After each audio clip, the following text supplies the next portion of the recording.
Terve, mä olen Kalle. Hyvin usein ennen hakkuita metsissä tarvii tehdä ennakkoraivaus. Ennakkoraivauksessa poistetaan pieniä alle kuitupuumittaisia puita. Ja tavoitteena on se, että näkyvyys metsässä paranee ja sitä kautta hakkuutyö on tehokkaampaa ja turvallisempaa. Tässä taustalla on ensiharvennusta kaipaava männikkö ja teen siihen ennakkoraivauksen raivaussahalla. Nyrkkisääntönä ennakkoraivauksessa pitäisi sellaista, että kaikkialle ranteen paksuat puut kaadetaan. Tässä on vähän tällainen rajatapaus, täyttääkö tuo kuitupuu mitat vai ei.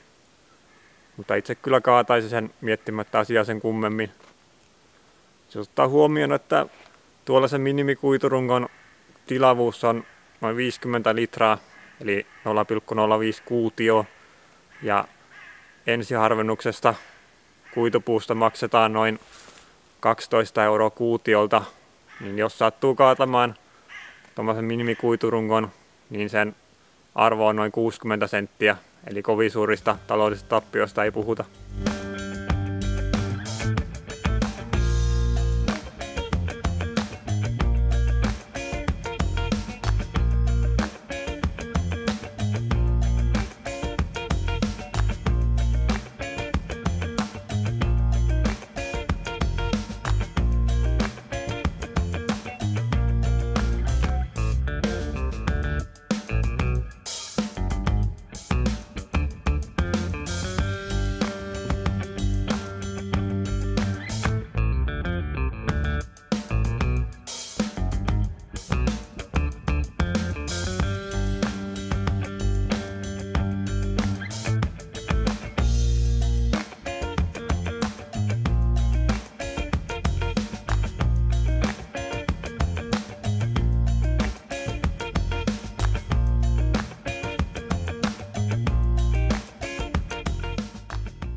Ennakkoraivauksessa erityisen tärkeää, että metrisäteellä hakkuus kaadettavien puiden tyveltä poistetaan tämmöinen pieni silppu.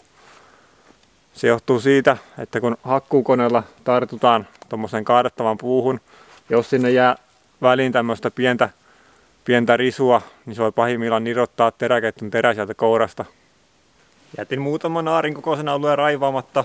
Ne saa jäädä riistatiheiköksi, jotka tarjoaa sitten suojaa ja ravintoa esimerkiksi metsäkanalinnuille. Toivottavasti tykkäsit tästä videosta. Kiitos kun katsoit.